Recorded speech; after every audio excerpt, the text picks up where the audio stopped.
पहिलो पहिलो केटी केटीको केटा केटाको जोडी हेर्छौँ हामी। रामबहादुर गुरुङ र सुरेन्द्र पाण्डे। रामबहादुर गुरुङ र सुरेन्द्र पाण्डे बीच बिहे दर्ता भएको छ। अब श्रीमान श्रीमती छुट्याउनु होला आफै। रामबहादुर गुरुङ लमजुङकी हुन्। रामबहादुर गुरुङ लमजुङकी हुन्। सुरेन्द्र पाण्डे नवलपुरका हुन्। नवलपुर। सुरेन्द्र पाण्डे नवलपुरको हो। रामबहादुर गुरुङ लमजुङकी हुन्। विवाह दर्ता 2080 मङ्सिर 13 गते। यो दक्षिण एसियाको पहिलो घटना हो। सार्कको पहिलो घटना हो। समलैङ्गी विवाहलाई औपचारिक मान्यता दिने नेपाल पहिलो हो। सार्कमा पहिलो देश हो। हुन त यस्तै गरेर नाम राख्ने देशले। दोर्दी गाउँपालिका लमजुङ नेपालमा पहिलो सामाजिक समलैङ्गिक विवाह गर्न पाउने भाग्यमानी गाउँपालिका हो दोर्दी गाउँपालिका लमजुङ।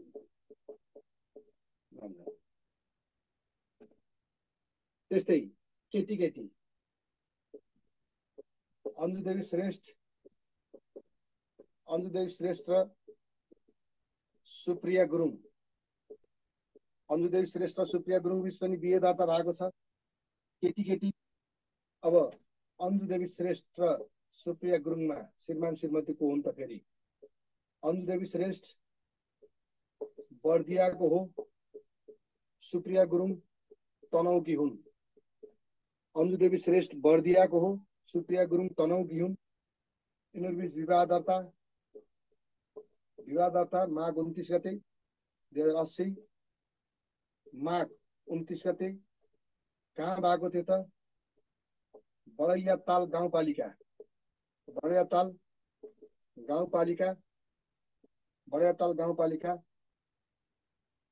बर्दिया। अब जाँच सदा बडैयाताल कुन जिल्लामा पर्छ भनेर ताल चाहिँ सुझाएको छ है।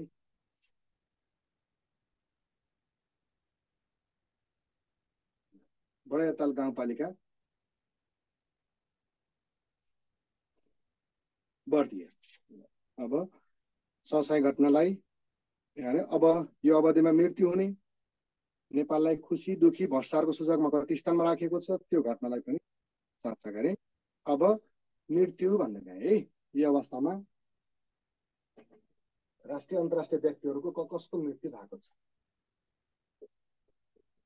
मृत्यु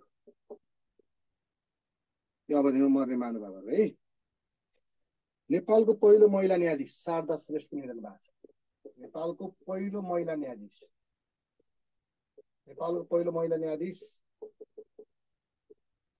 शारदा श्रेष्ठ। नेपालको पहिलो महिला न्यायाधीश शारदा श्रेष्ठको निधन भएको छ 2081 फागुन 16 गते। नेपालको पहिलो महिला न्यायाधीश शारदा श्रेष्ठ। लीलबहादुर छेत्री पनि गाहन् नि है।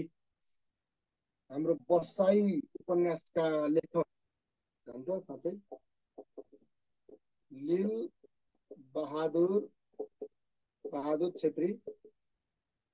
लीलबहादुर छेत्री बसाई उपन्यास लेखे हाम्रो साहित्यकार लीलबहादुर छेत्री। अब शिक्षाको पाटनले ख्याल गर्नु भएको छ। साहित्यकार बसाई उपन्यास लेख्ने 2081 फागुन 28 हो के है 28 गते निधन जस्तो लाग्छ। त्यसलाई ख्याल गर्नु होला है। त्यस्तै यो अवधिमा ग्रामर गुरु, नेपाली व्याकरणका गुरु, इङ्ग्लिस व्याकरणका गुरु, ग्रामर गुरु चूडामणि गौतम। अब हाम्रो पालामा त धेरै पढ्या ग्रामर उहाँको 2081 11 12 हामीले त धेरै पढेका थियौँ। अब हजुरहरूले कति अवसर पाउनुभयो थाहा। चूडामणि गौतमको निधन। त्यस्तै यो अवधिमा मर्ने नेपालको पहिलो महिला राजदूत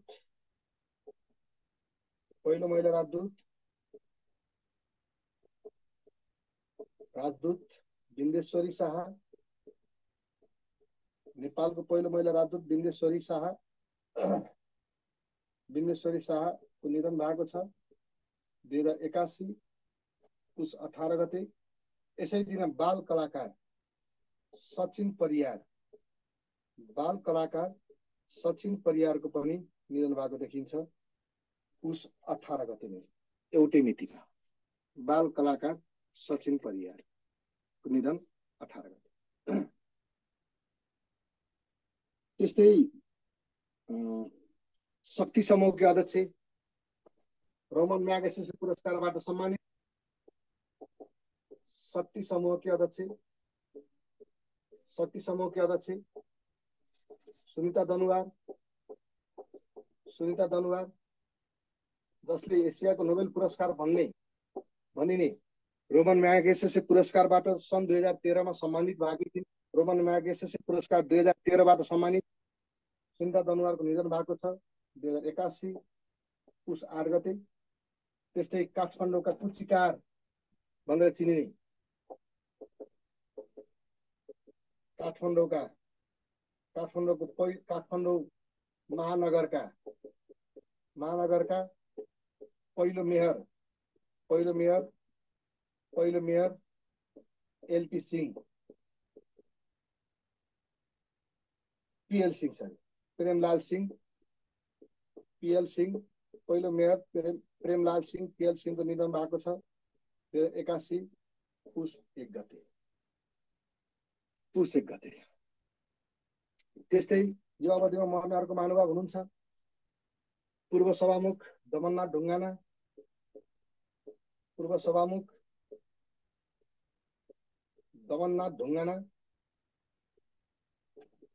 ढुङ्गानाको निधन भएको छ 2081 मङ्सिर 2 गते। त्यस्तै शास्त्रीय संगीतकार गुरुदेव कामत पनि यही वर्ष जानु भएको छ। शास्त्रीय संगीतकार गुरुदेव कामतको निधन भएको छ 2081 साउन 17 गते। नेपालको पहिलो महिला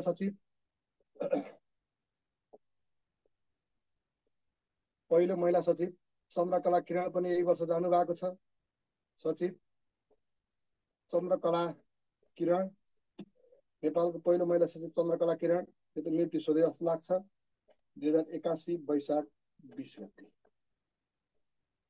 वैशाख 20 गते नेपालको पहिलो महिला सचिव चन्द्रकला किरण। अब 81 मा मृत्यु हुने चर्चित महानुभावहरू त्यस्तै 80 का भक्तराज आचार्य भजन शिरोमणि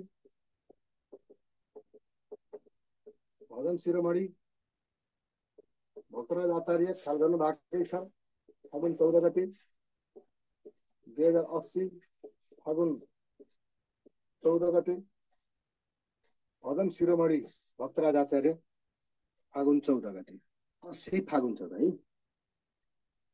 त्यस्तै गायककार अर्को चर्चित गायककार योगेश वैद्य चर्चित गायककार सपना भुलाई सारा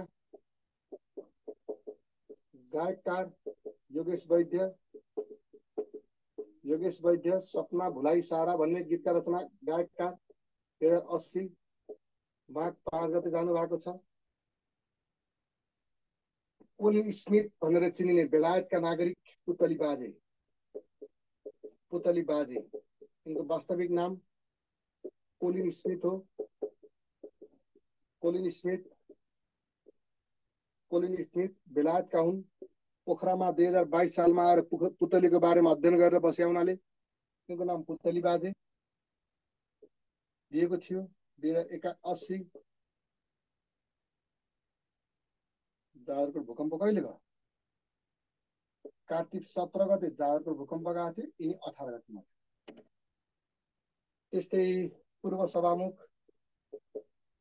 सभामुख संविधान सभाका अध्यक्ष सुभाष चन्द्र नेमुवाङ जानुभयो 2080 भदौ 26 गते। त्यस्तै अमेरिकाका पूर्व राष्ट्रपति जिम्मी कार्टर पनि यही वर्ष जानु भएको छ। अमेरिकाका पूर्व राष्ट्रपति Jimmy Carter Jimmy Carter December 29 तारिकको दिन 2024 डिसेम्बर 29 उहाँले शान्ति प्रक्रियामा नेपालमा उहाँको कार्टर सेन्टर खोलेर ठुलो योगदान गर्नुभएको थियो जिम्मी कार्टरले, त्यसले गर्दा त्यो मिति महत्त्वपूर्ण छ। त्यस्तै भारतका पूर्व प्रधानमन्त्री मनमोहन सिंह, पूर्व प्रधानमन्त्री मनमोहन सिंहको निधन भएको छ डिसेम्बर 26 तारिक 2024 डिसेम्बर 26। र यो अवधिमा जाने महानुभावहरू यति।